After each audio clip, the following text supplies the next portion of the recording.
Okay guys, this is what I'd consider to be the lowest mount on the General.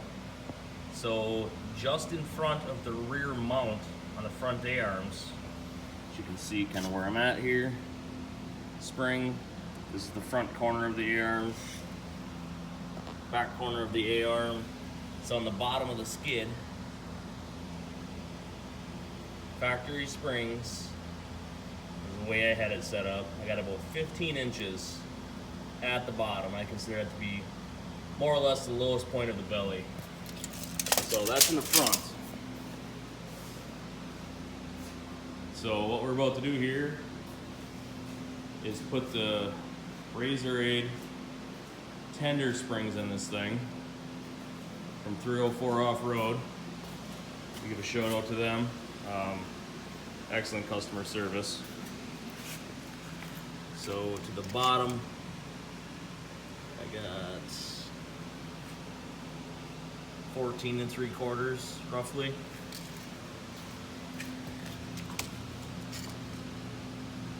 About 15.5. That's probably what, how the body kind of rolls up a little bit in the back, or in the front, I mean. So you're gonna have a little more height there.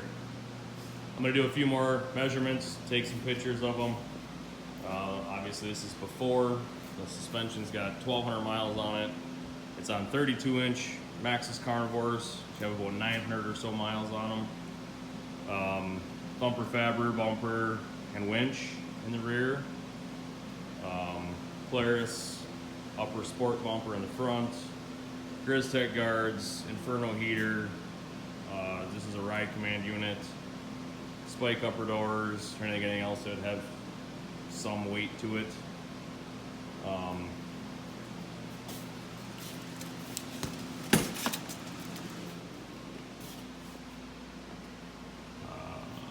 Ford Escape rear wiper on the front.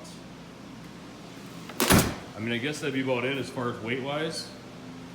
So there's a fair amount. The bumper's like 50 some pounds. The front one's, I don't know, got a little bit of weight. It's not super heavy, but a little bit of weight to it. So let's get some measurements, get the springs off this thing.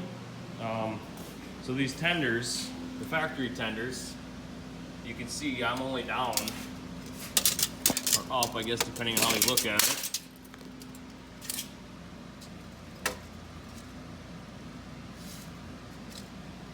So we're at, from that lip, almost exactly 3 inches in the front. And the back is nearly touching. So we're like, I don't know, half an inch probably, almost exactly. But you can see the tenders are just about flat in the back, even though there's just about no preload on the back of it. And they're basically flat on the front, and there's only 3 inches of preload there, which is what leveled this off to start with. When I got this thing, it's a lot of it actually soft in the front. I wanted it level, so I brought it down 1 3/4 inches. So from the top, I brought it down 1 3/4 inches to more preload to level the front end off. So that's where I get all my numbers from, as far as how high it sits, sway bars off. So let's get into this thing, get the tenders out of it, get the new Rzr Aide tenders in it, and see how much difference we got. In the box, the springs are labeled front and rear.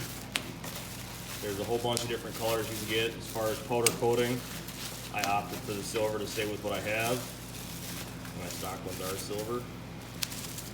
They're labeled front and rear.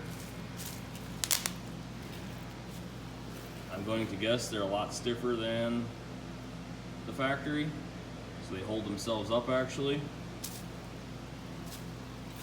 As far as the factory color,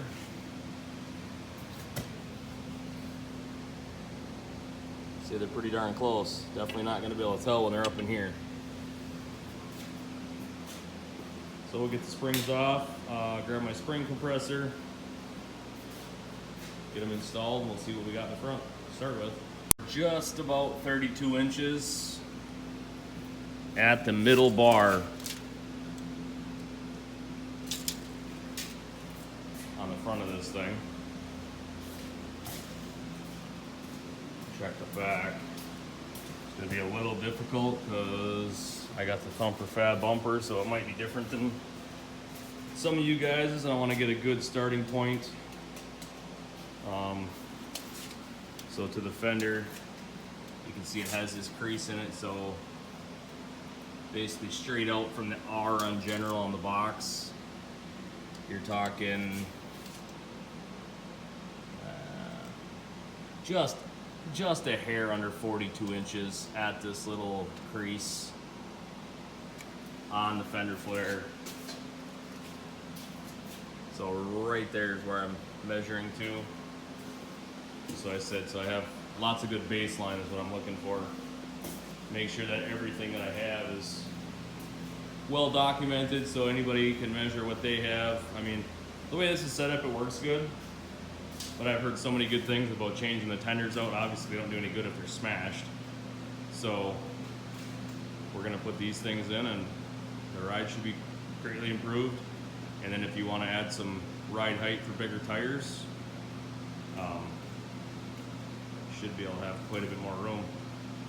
My understanding is about 2 inches. If you sit at the same height as the factory, you get about 2 inches more in ride height.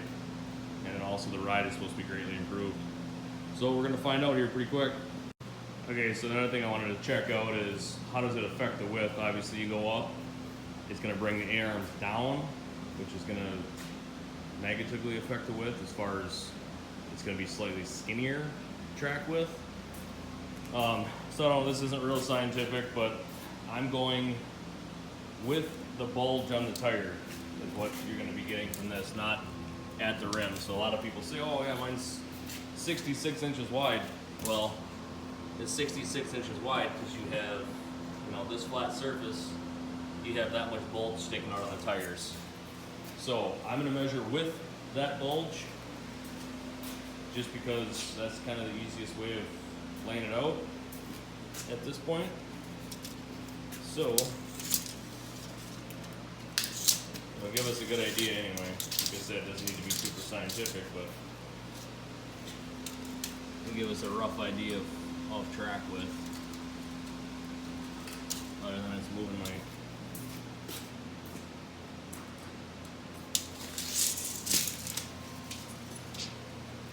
okay.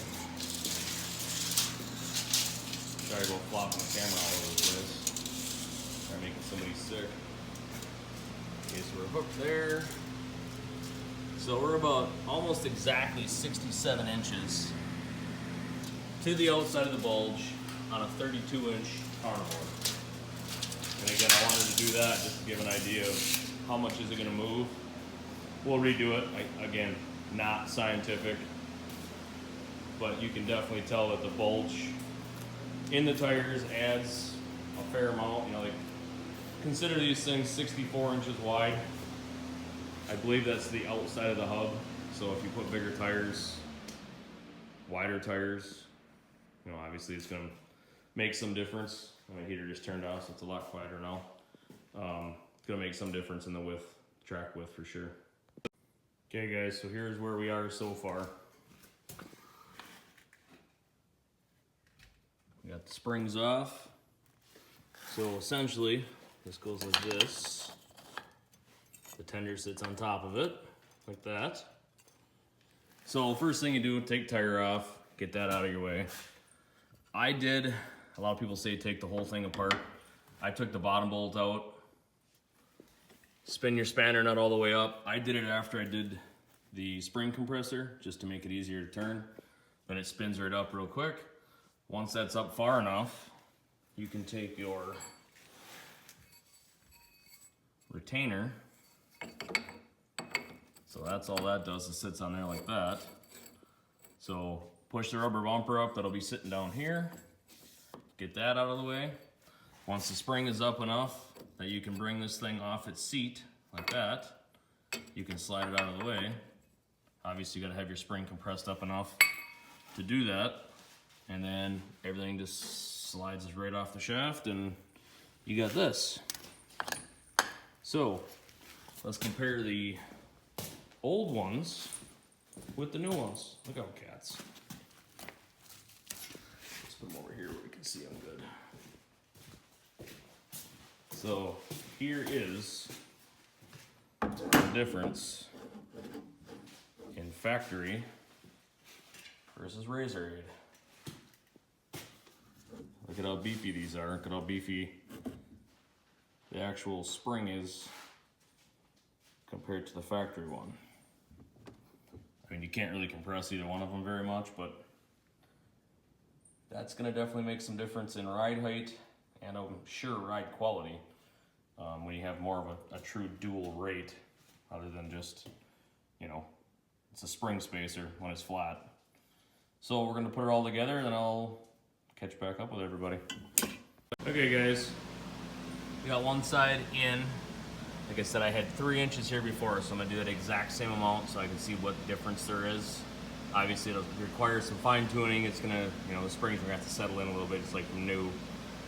So what I did is put the retainer back on, spring back in, you know, obviously start with the tender, then your plastic bushing, whatever you want to call it, I guess, retainer, bushing, your normal bottom spring.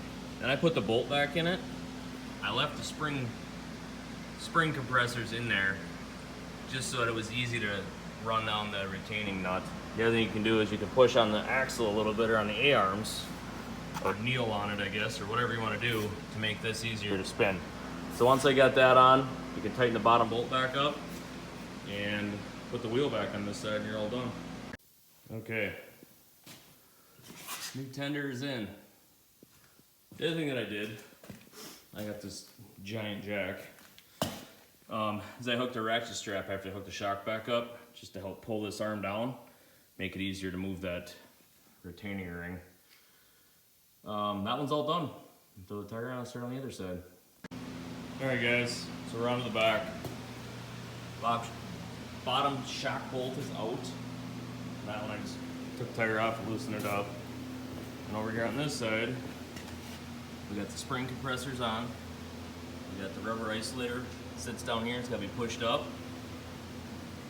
And I got the retaining nut just about all the way up. It only is down 1/2 inch to start with, so there's not much room for it to move. But it looks like we're clear enough now. I can spin this, get this thing out of here, and throw the new tender in the rear. Okay, so we got the rear springs off of the shock body, which is here. Plastic retainer, and we got the old tender. So let's look at the rear tenders. Right to the front tenders.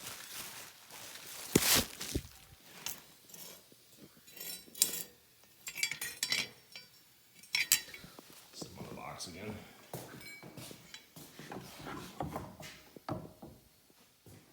So not quite as drastic of a difference as what the fronts were. But you can definitely tell that the Rzr Aides are a heavy duty. I mean, they're obviously taller too, but not quite as much as what the fronts were. So let's get them installed. All right, guys. Figured I'd give you a quick review of what the size was before. Obviously, this is done now. So we were at 42 inches to this corner. Now we're at just under 44. In the back, we were at 41.5. Now we're at just under 43. And as far as ground clearance, got my tape measure. As far as ground clearance, I'll look at the bumper right away too. At this middle bar on the bumper, we had just under 32. Now we got just under 34. So pretty much gained 2 inches all the way around. Ground clearance wise, we were at 15, I believe it was, or about 15 and a half to this underbody spot. Now we're at